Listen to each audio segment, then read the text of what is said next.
கர்த்தர் நல்லவர், அவர் கிருபை என்றும் உள்ளது. ஆண்டவராகிய இயேசு கிறிஸ்துவின் நாமத்தினாலே உங்கள் ஒவ்வொருவருக்கும் அன்பின் வாழ்த்துக்கள். இன்று ஆகஸ்ட் மாதம் 22ஆம் தேதி சனிக்கிழமை. பிரியமானவர்களை, இந்த நாள் உங்களுக்கு ஆசீர்வாதமான சமாதானமான நாளாக இருப்பதாக. இன்று நாம் தியானிக்கும் வசனம் சங்கீதம் 115:15. வானத்தையும் பூமியையும் படைத்த கர்த்தராலே நீங்கள் ஆசீர்வதிக்கப்பட்டவர்கள். இங்கு அழகான அருமையான ஒரு வசனம். வானத்தையும் பூமியையும் படைத்த கர்த்தராலே நீங்கள் ஆசீர்வதிக்கப்பட்டவர்கள். பிரியமானவர்களே, எல்லாரும் நம்ம எதைத்தான் அடிக்கடி சொல்ல கேள்விப்பட்டிருக்கோம். கர்த்தர் உங்களை ஆசீர்வதிப்பாராக, காட் பிளஸ் யூ, கர்த்தர் உங்களை ஆசீர்வதிப்பாராக, கர்த்தர் உங்களை வர்த்திக்க பண்ணுவாராக, கர்த்தர் உங்கள் மேல் கிருபையா இருப்பாராக. இப்படிதான் எல்லாரும் ஆசீர்வதிக்கிறாங்க இல்லையா? ஆனா வசனம் சொல்லுது, நீங்கள் வானத்தையும் பூமியையும் உண்டாக்கிய கர்த்தராலே ஆசீர்வதிக்கப்பட்டவர்கள்.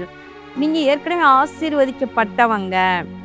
யாரால் ஆசீர்வதிக்கப்பட்டவங்கன்னா, வானத்தை உண்டாக்கி இருக்கிறார், பூமியை உண்டாக்கி இருக்கிறார். அப்ப வானத்தையும் பூமியையும் உண்டாக்கின கர்த்தர், அவர் சர்வ வல்லமை உள்ள தேவன், அவர் உன்னதமான கர்த்தர், அவர் சிருஷ்டி கர்த்தர்.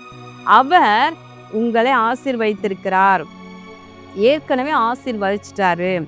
நீங்க அவராலே ஆசீர்வதிக்கப்பட்டவர்கள் என்று வசனம் சொல்லுகின்றது.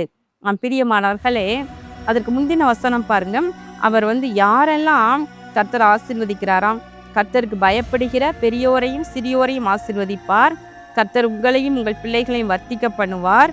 அடுத்து, வானத்தையும் பூமியையும் படைத்த கர்த்தராலே நீங்கள் ஆசீர்வதிக்கப்பட்டவர்கள். அதற்கு முந்தின வசனங்கள்ல சொல்லப்படுது, கர்த்தருக்கு பயப்படுகிற பெரியோரையும் சிறியோரையும் கர்த்தர் ஆசீர்வதிப்பான்னு சொல்லிட்டு, ஆனா அடுத்து சொல்லப்படுது, இல்ல, நீங்க வானத்தையும் பூமியை உண்டாக்கிய கர்த்தரால ஏற்கனவே ஆசீர்வதிக்கப்பட்டுட்டீங்க, ஏற்கனவே நீங்க ஆசீர்வதிக்கப்பட்டுட்டீங்க என்று சொல்லப்படுகிறது.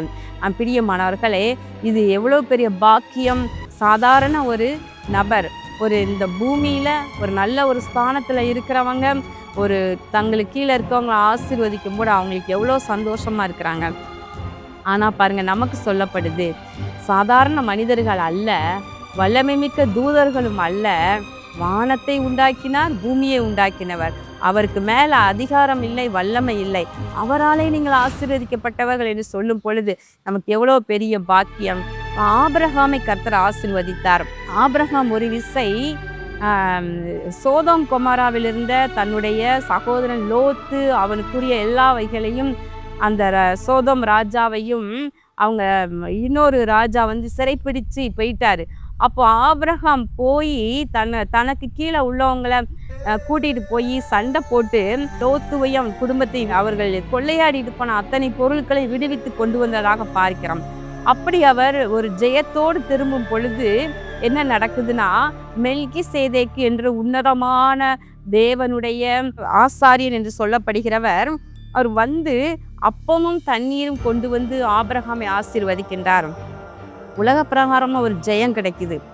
அவர் போய் தான் கீழே இருக்கிற சுமார் 318 பேருக்கு அவர் ஆயுதம் தரித்து சண்டை போட கூப்பிட்டு போறாரு. அப்போ இவ யுத்தம் பண்ற ராஜா கிடையாது. ஒரு சூழ்நிலை அப்படி வருது. ஆபிரகாம் அப்படி 318 பேரை கூட்டிட்டு போய் அவங்க சண்டை போட்டு அவங்க சிறைப்பிடித்து போனவங்களெல்லாம் மீட்டு கொண்டு வர்றாரு. அப்போ ஒரு ஜெயத்தோட, ஒரு பெருமிதத்தோட வந்திருப்பார் என்று நினைக்கிறேன். அப்போ கர்த்தர் தன்னுடைய பிரதான ஆசாரியன் மெல்கிசேதேக்கு என்கிற ஆசாரியனை, சாலேமின் ராஜாவாகிய மெல்கிசேதேக்கு என்பவரை அனுப்பி அவரை ஆசீர்வதிக்கும்படியாக அனுப்புகின்றார். பாருங்களேன், அவர் என்ன சொல்லி ஆசீர்வதிக்கிறார்? வானத்தையும் பூமியையும் உடையவராகிய உன்னதமான தேவனுடைய ஆசீர்வாதம் ஆபிரகாமுக்கு உண்டாவதாக என்று சொல்லி ஆசீர்வதிக்கிறத நம்ம பார்க்கின்றோம். தேவனே ஆபிரகாமை ஆசீர்வதிக்கிறார் இல்லையா? ஆதியாகமம் 12வது அதிகாரத்துல 2வது வசனம், நீ ஆசீர்வாதமா இருப்பாய் என்று சொல்லி ஆசீர்வதிக்கிறார். உன்னை திரளாய் பெருக பண்ணுவேன், உன்னை ஆசீர்வதிக்கிறவர்களை ஆசீர்வதிப்பேன், உன்னை சபிக்கிறவன் சபிக்கப்பட்டிருப்பான் என்று சொல்லப்படுகிறது இல்லையா? அப்ப ஆபிரகாம் ஏற்கனவே கர்த்தர் ஆசீர்வதிச்சிட்டாரு. ஆனாலும் கூட அதை உறுதிப்படுத்துவதற்காக பாருங்களேன், ஒரு மெல்கிசேதேக்கு அனுப்பி இந்த வார்த்தை சொல்லப்படுகிறது. பிரியமானவர்களே, அன்றைக்கு ஆபிரகாமுக்கு அப்படி சொல்லப்பட்டது. அடுத்து சங்கீதம் 115 பார்க்கிறோம், ஆபிரகாமின் சந்ததிக்கு இஸ்ரவேலரை கர்த்தர் ஆசீர்வதிப்பார். அதே போல ஆரோன் குடும்பத்தாரே கர்த்தர் உங்களை ஆசீர்வதிப்பார். கர்த்தருக்கு பயப்படுகிற பெரியோரே சிறியோரே கர்த்தர் உங்களை ஆசீர்வதிப்பார்னு சொல்றாங்க.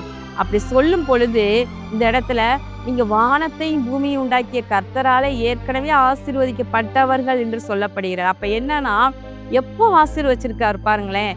ஆபிரகாம அப்போ ஆசீர்வச்சிருக்கிறாரு. அப்போ இருந்து சந்ததி சந்ததியாக அந்த ஆசீர்வாதம் ஆபிரகாமுடைய சந்ததி மேல தொடர்ந்து வந்துகிட்டே இருக்குது. அன்னைக்கு ஆசீர்வதித்தது தான், ஒரு தடவை சொன்னதுதான். கர்த்தர் இந்த பூமியை உண்டாக்கி ஆதாம் ஏவாள் மற்றும் மிருக ஜீவன்கள் பறவைகள் எல்லா ஜீவ ஜந்துக்களையும் திரளாய் அவர் உண்டாக்கி அவர் சொன்னார், நீங்க பூமியை பழுகி நிரப்புங்கள் பெருகுங்கள் என்று சொன்னார். பாருங்களேன், ஒரு தடவை சொன்னதுதான். இன்றைக்கு பாருங்க, பூமியில எத்தனை கோடி ஜனம் பெருகிருச்சு. கர்த்தர் சொன்னா அது அப்படியே சொன்னதுதான், அப்படியே அது நடக்கும், அது மாறவே மாறாது. கர்த்தர் ஒரு தடவை சொன்னார், அது என்றைக்கும் அப்படியே அது நிலைத்து நிற்கும்.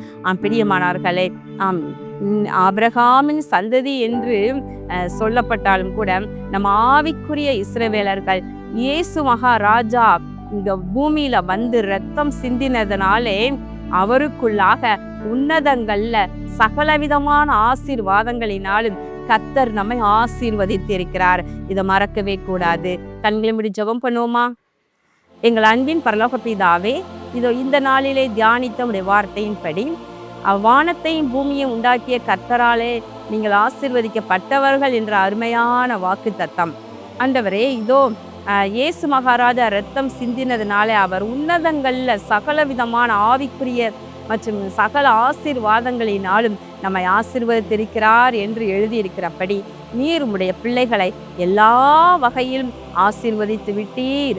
எனவே அதை விசுவாசித்து அதை சுதந்திரித்து கொள்ளக்கூடிய கிருபையை ஒவ்வொருவருக்கும் தருவீராக. இயேசு கிறிஸ்துவின் நாமத்தினால் இந்த ஜெபத்தை ஏறெடுக்கின்றேன் நல்ல பிதாவே, ஆமேன். பிரியமானவர்களே, கர்த்தர் ஏற்கனவே நம்மை ஆசீர்வதித்து விட்டார். அந்த ஆசீர்வாதங்களை ஒன்னொன்னா நம்ம எடுத்து நம்ம அதை அனுபவிக்க வேண்டியதுதான் நம்முடைய கையில இருக்குது. எப்படி உங்களுடைய அப்பா, உங்களுடைய பெற்றோர் அல்லது உங்களுடைய முன்னோர் உங்களுக்காக சேர்த்து வைத்திருப்பார்கள். நிறைய சில வீடுகள்ல பிஸ்னஸ் பண்றவங்களானாலும் சரி, அல்லது ராஜாக்கள் பரம்பரை இப்படிப்பட்ட குடும்பங்கள்ல பார்த்தீங்கன்னா பிறக்கிற பிள்ளைகள் ரொம்ப ஆசீர்வதிக்கப்பட்டவங்களா இருப்பாங்க. ஏன்னா அவங்க ரொம்ப கஷ்டப்பட்டு உழைக்கவே தேவையில்லை.